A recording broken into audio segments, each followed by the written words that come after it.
Don't worry, it's always good to see you.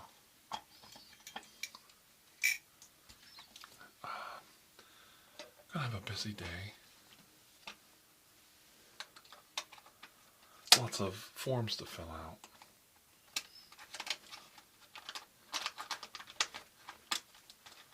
So we want to get started right away.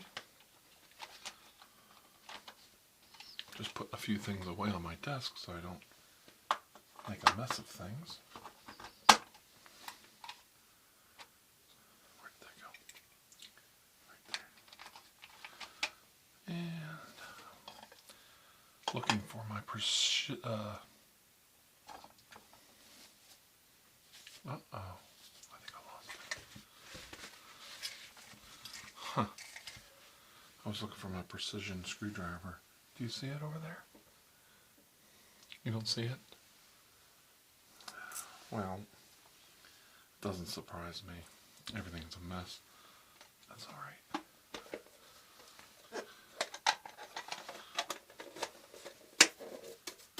There we go. Very good.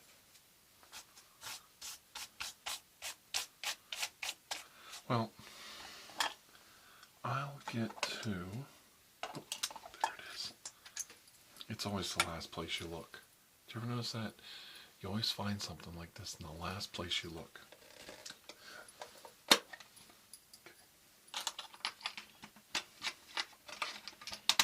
Click that in there. Good. I don't want to lose that. Great. Okay. So, oops, sorry. Didn't mean to bump the desk. It says here in my notes that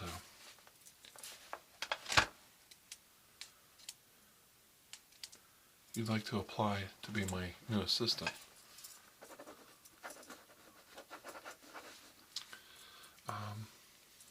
Yeah, that'd be all right. Okay.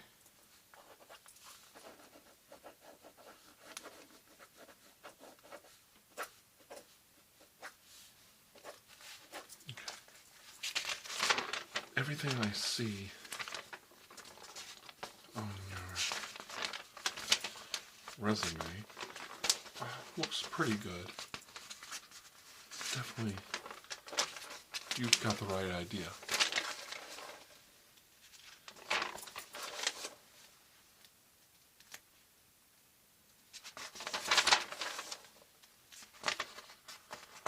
Quite a complete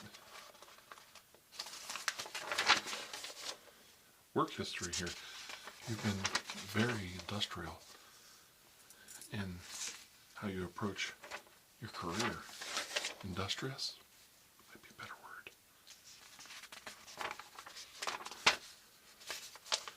I see you're a veteran. It's very important. Just writing a few notes down for myself.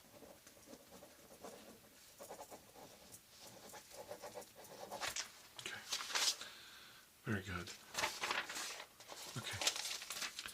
I feel pretty confident. You seem like you've got a lot to offer. I have a small questionnaire. It's more my questionnaire than the department's.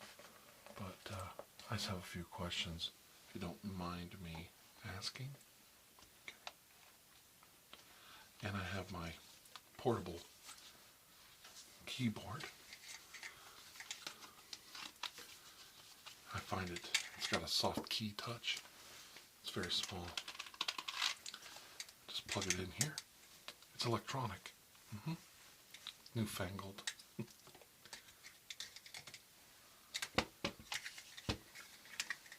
we go. Okay.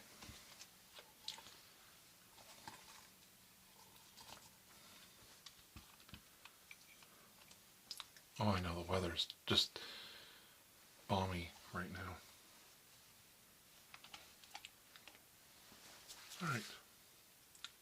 So if you don't mind me asking, your name, your full name, not the name you use in your resume, but your full birth name.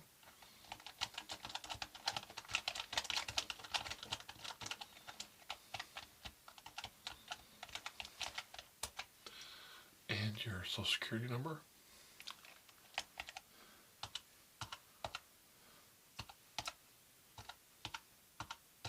There.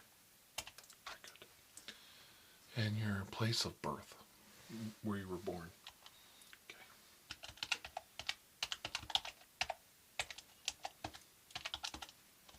Okay. And let's see. What's the next thing? What got you interested in paranormal studies? You can elaborate. I can type very quickly. Okay.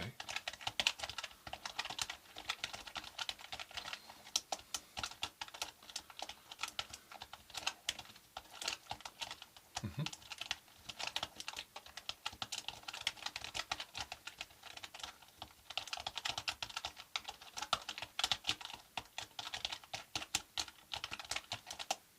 Okay.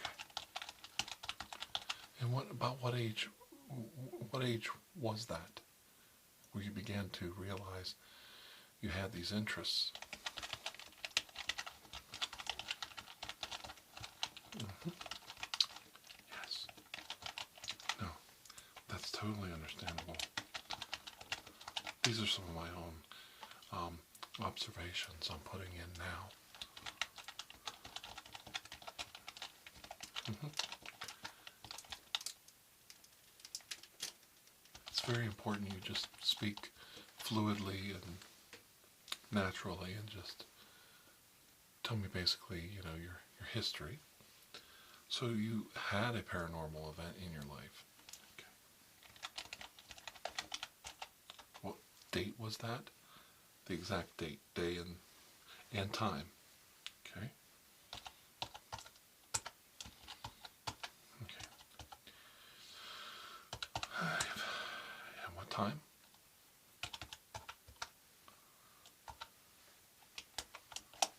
Okay.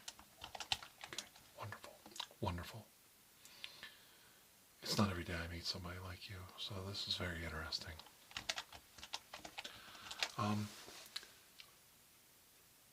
That was a very interesting year. There was a lot going on then. Yeah. We were in the throes of the Great Depression. It was a very troubling time. The New Deal hadn't really taken effect yet.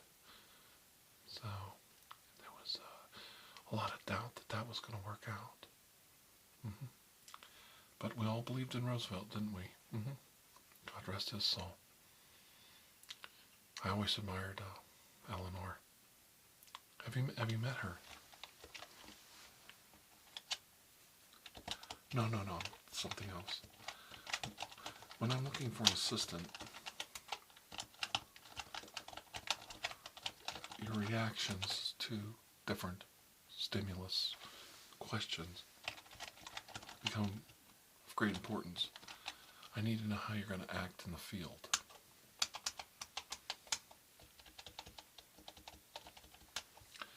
So far, so good. Okay. For this next part of the test, if you want to call it a test, I need to do something a little odd. Do you read comic books? You do.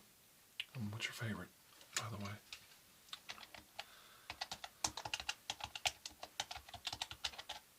Oh, I love the art of Jack Kirby. The stories of Captain America and Bucky, yes. And the Guardians. The Guardian, I take that back. And the Newsboys. Oh, I love the Newsboys.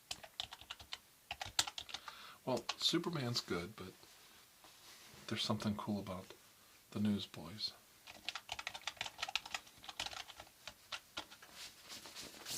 Oh, I'm a mess. I gotta get this shirt cleaned. Well, in the comic books, you look in the back, and there is a advertisement for X-ray glasses. And you may have seen the Ray Milland movie, The Man with the X-Ray Eyes. Well, these are some very high-tech, modern X-ray glasses. And I'd like to put them on. And when I turn them on, I can view your skeleton. And what I'm basically checking for is any electronic devices, bugs, taps on your body that may be transmitting information. Makes you feel any better? You don't appear to have any. And it's a little dirty. I really do need a new assistant. My old assistant, she's my boss now. Yeah, do you know Amy? Oh yeah, she's a doll. She's like a daughter to me. And we just love her to death here at my house.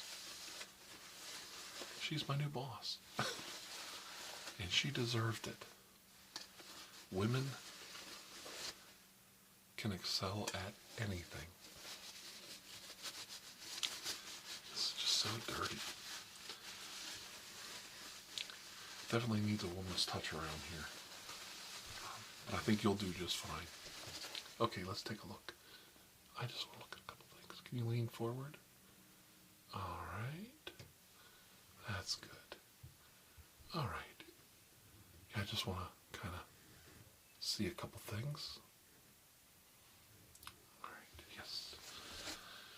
Well, here's the thing most people don't know. Electronic devices glow like the sun. And your body is very cool, except for your body heat, compared to the electric. I do not see any devices on you, so I know it might seem a little intrusive to spy on you this way, but if you look at it from our point of view, in the clandestine operations of our department, we have to be very careful on our selection process.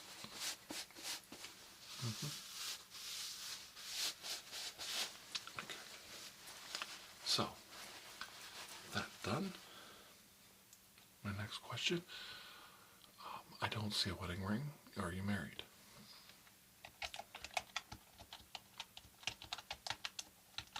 And how long have you been with her? The exact date and place that you met her. This is important if anything ever happens to you and you're compromised. We can use this data to bring you back if you're a Manchurian candidate, or we can use this information to tell that you're the real McCoy.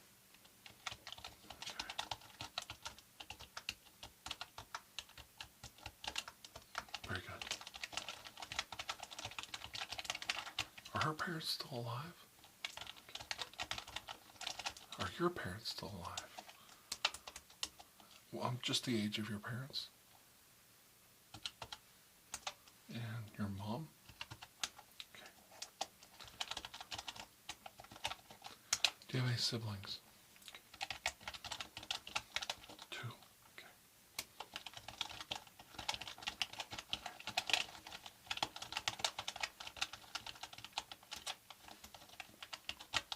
All right. Wonderful. Everything's very good so far. You know, we're not even done with the process.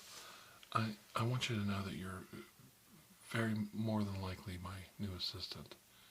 I know we're still a little early in the test. We're not quite done. But I can tell kind of right away if I think I can work with you. And I feel very confident.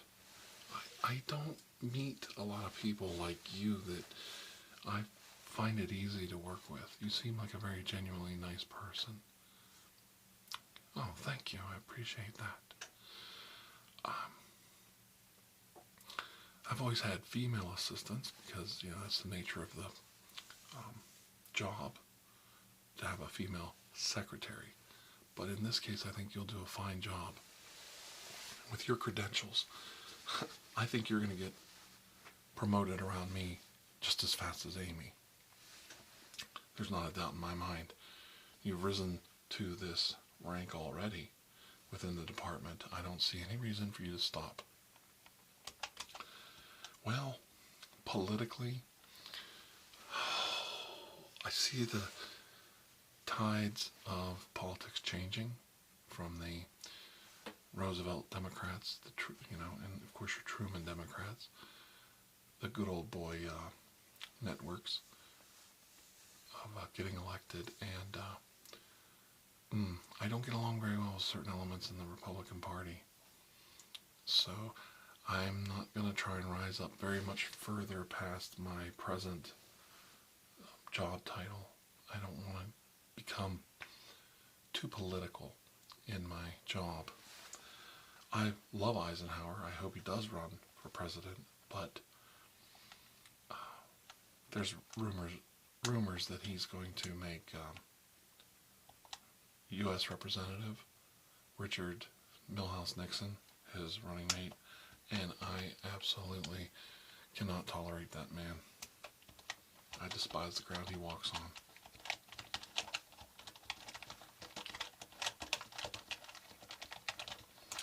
Well, I'm sorry you feel that way. I will tell you that it doesn't bother me one bit who you vote for. It doesn't bother me what party affiliation you have. I'm not a Democrat either. I'm more of an independent voter myself. I just think that, well, I was a big fan of the New Deal, so it was very important to me to, give the president a chance. I thought we as a society needed to do that. He helped pull us out of the Great Depression, and he helped us win the war. I mean, the man literally, he could have easily survived the war. But you could see he was giving the effort to beat the fascists, everything that he had. And you could see the toll it took on him, even from as early on as 1941. Before we even entered the war, his health was deteriorating rapidly. He should not have ran for that fourth term.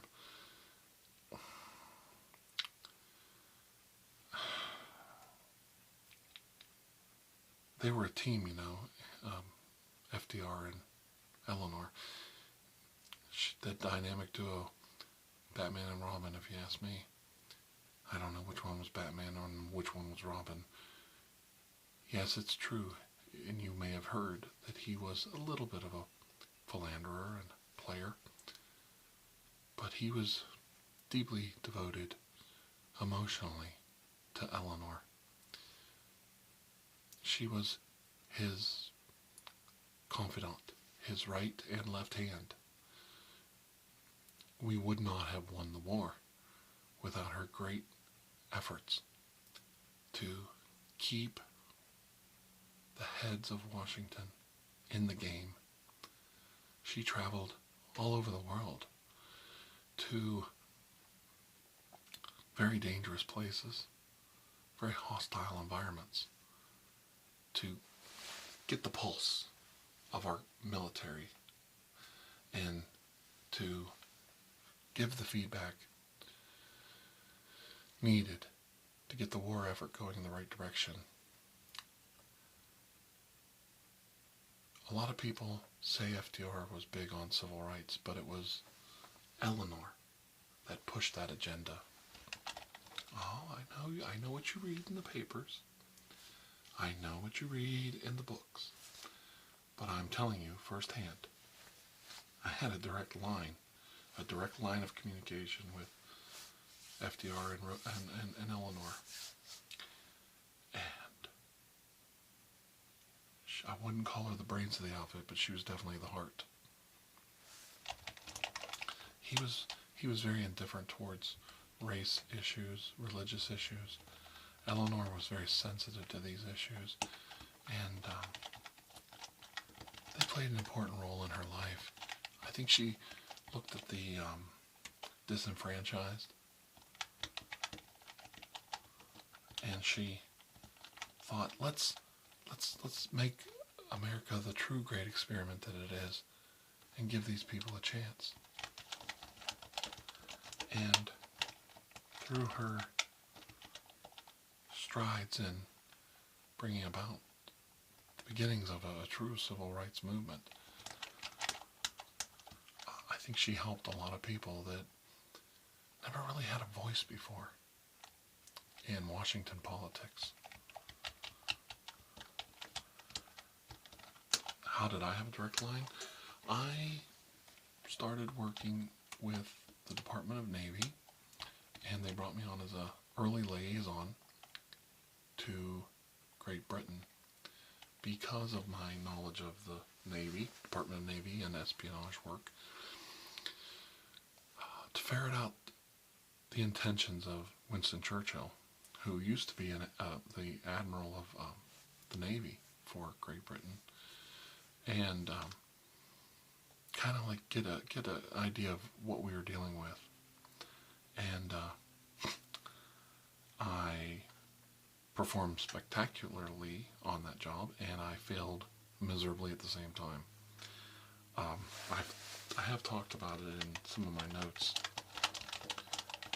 I totally missed that Roald Dahl was a spy for the RAF.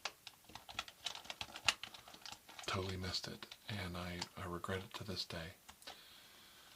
It was my paper, and several other people wrote very similar papers that agreed with my theory, or I agreed with theirs, more likely, is the case, that the intentions of Great Britain were, and the truth they were forwarding to us was factual. They were bankrupt. They were on the verge of losing the war when we stepped in, financially and militarily, before the war started in 1941 for the United States, to help them. And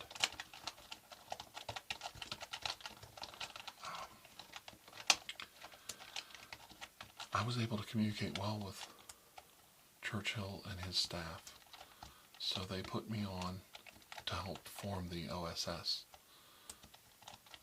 counter-espionage, and I stayed connected to the Department of Navy, and I traveled in North Africa, Sicily, Greece, most of the Middle East. I ended up in Italy, and then I was in southern France pretty much till the end of the war. I was part of a detachment that was making sure that we put an end to Nazi aggressions towards supernatural and paranormal entities and objects, for lack of a better term.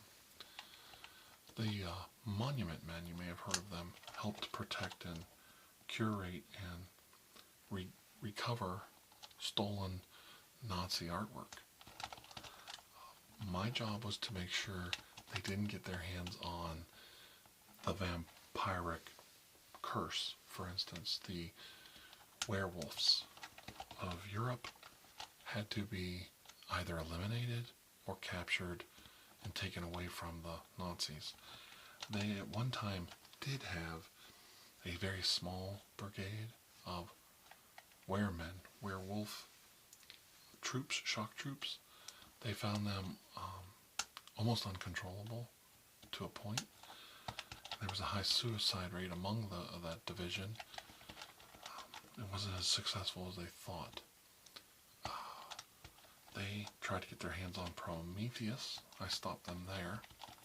We captured Prometheus. And I was able to rescue most of the known lycanthropes in France by the end of the war.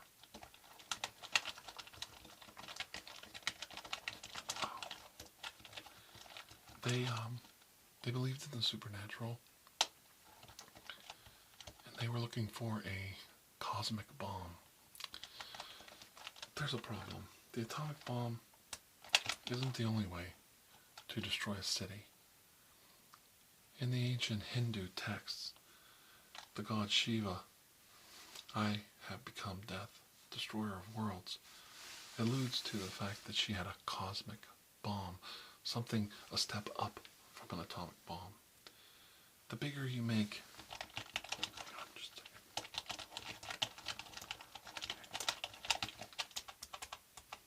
okay.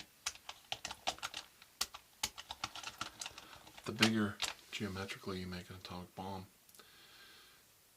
the mushroom cloud is so enormous, the radiant heat so extreme that it actually breaks up and not out. The Russians have on paper something called the Tsar bomb, a 50 megaton bomb. Yes, it would devastate the ground structures for miles in radius, but it wouldn't be as destructive as you believe it to be. It would actually explode out into the atmosphere. The mushroom cloud would actually break the atmosphere to the point where you're not truly gaining any more radius to your destruction. And so what did Shiva have? Shiva and the cosmic bomb to destroy a world. How do you crack the mantle of the earth? This hasn't been found yet. We've been doing a little research on bombs that actually have a uranium and carbide tip, and they can penetrate the ground. They don't actually blow up on the surface. They penetrate quite deep into the core of the earth, several hundred feet, and then detonate. This does an extreme amount of damage, and it contains a lot of the radiation too. But even these bombs are failing. You almost need a drill, a bomb that can self-tap, drill into the planet.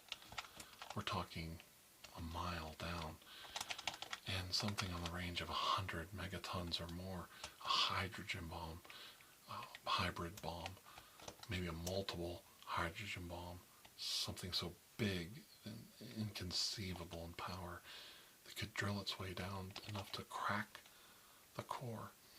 Basically, what we're trying to invent is an earthquake bomb.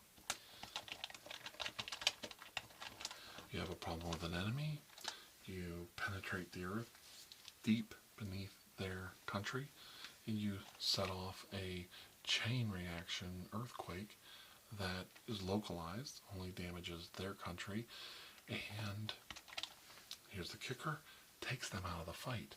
They're too busy worrying about their own infrastructure and saving the citizens in their own country to continue the fight with us. And the radiation is contained in the planet's surface, not up in the atmosphere where it can cause damage to life all over the planet. And I'm sure you're aware of how nuclear fallout from the deserts out west is affecting the entire United States. Oh, I know all about it. John Wayne, Agnes Moorehead, Howard Hughes, all of them filming a movie about Temujin, Attila the Hun. I don't know what possessed Wayne to think he could play Temujin. John Wayne is the whitest actor I know. Clark Gable could play a better Temujin than Wayne.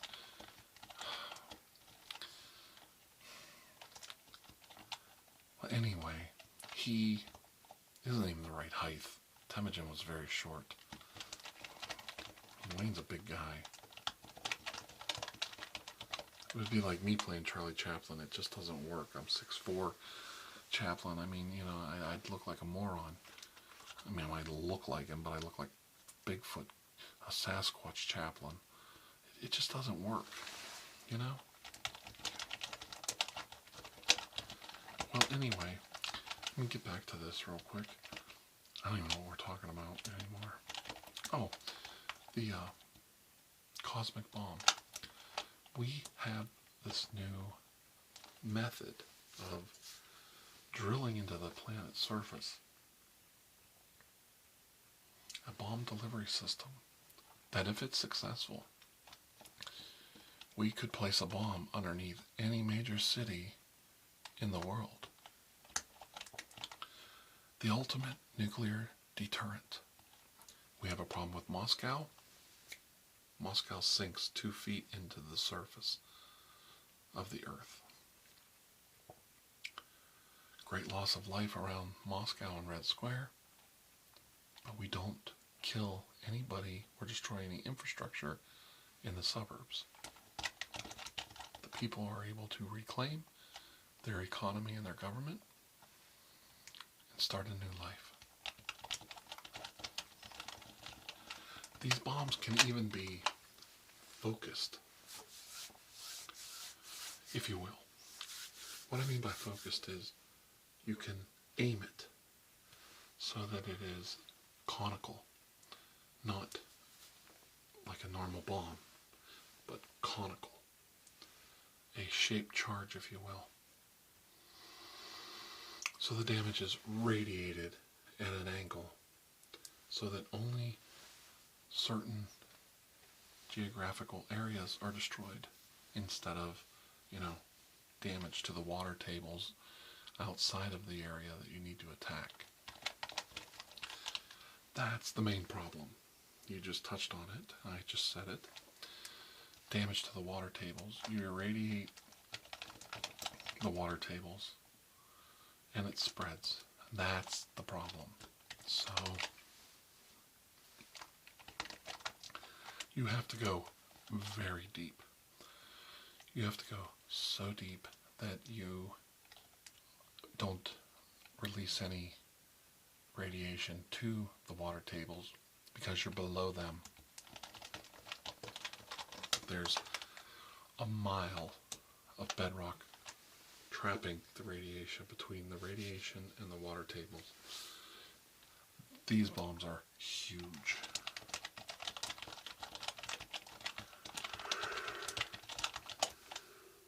Excuse me. I'm a mess. I need a vacation. I really do.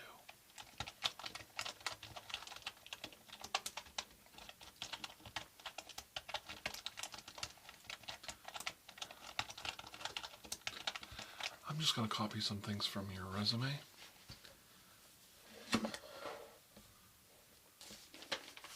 Some of your work history. Okay. Thank you. Thank you very much.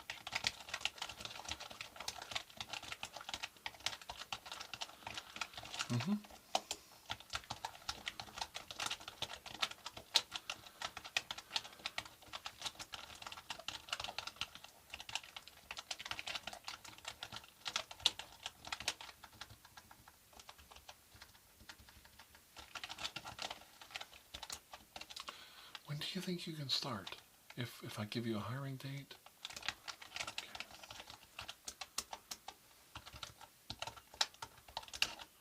Okay. I feel pretty confident. I think we're almost done with your background check. We actually did a background and a security check already, and that's the only reason I'm talking to you. And of course you passed that. To get to the level of clearance that you're going to need for this department, there's a little bit further tracking and interviews that will have to be done to make sure everything's okay. It's not that bad. You're either okay or you're not.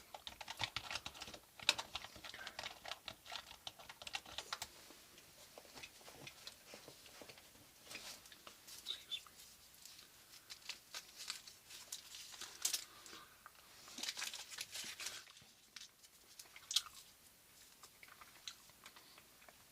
I had to get a cough drop. All right.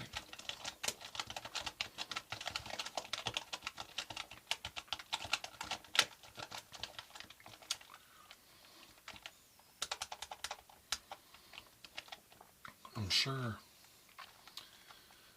I can hear wedding bells in the future if you get this job. It pays very well.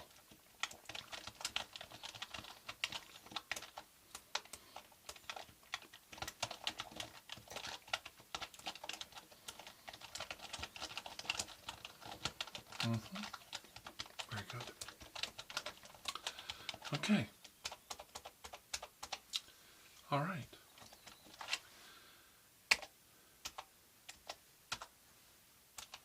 All right. Very good. All right. I think we're about done for today. Yes. Well, I'm glad. I'm very glad you have a background in nuclear studies. We could use another physicist around here. Theoretical physicists who believe in the paranormal are very rare. You're usually fact checkers. Fact checkers. That's funny. Yeah. Well, that too. Yeah. You don't theorize a lot of fake Jersey devils and pink bunny rabbits with axes killing people in the street. Very good. Okay. Well, hang on. Okay. Well, I'll tell you what. Expect my call. I'll call you directly. You'll get a call from personnel, and you'll get a call from your commanding officer that you're going to be transferred, and then the paperwork will follow. But I'll personally call if you get the job, and for you, I'll call either way. I'll call if you're not getting it or getting the job, because I really feel good about this relationship, and I don't want you to. I want you to get off on the right foot, and if it comes out that you can't have the job or you turn it down, I don't want there to be any hard feelings. I really appreciate you as a candidate taking the time to come in and apply for this job. Yes. Feelings very mutual. I do appreciate your time. Okay. All right. Well, hopefully we'll see you again very soon. Okay? All right. Pleased to meet you. Yes. My name? They didn't tell me my name. My name's Dr. Andrew Michaels. Oh, that's funny. You'd think they would have told you. Well, that's what you get when you get a temp.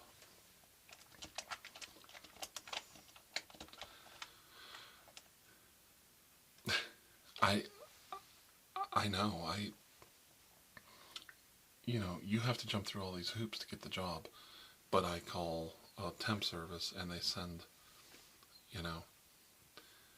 a double agent. I don't know who he is out there. He's minimum wage. I think they actually pay him more, but he only, you have to pay the company, but he gets like minimum wage. Yeah. No clearance, just shows up, walks right through, sits down, starts typing. Who knows what he's, bugged or not. I did check him, but he's clean, but I don't know. They're usually college kids, yeah. They bring them from the secretary's pool. Okay. All right, well, he'll show you out, and thank you for coming today. It was a pleasure, and until I see you again, please have a most blessed day. Okay. All right, bye-bye. All right. Yeah, there's a door. Okay. All right. Seemed like a nice guy.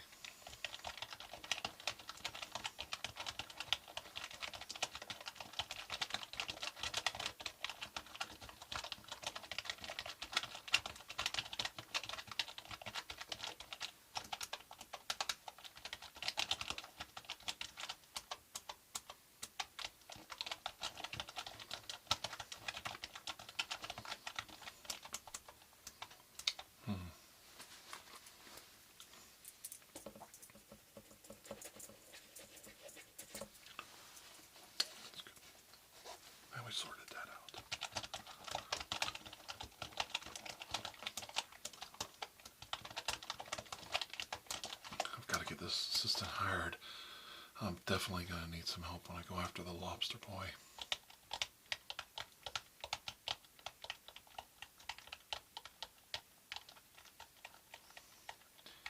Where are you, Grady?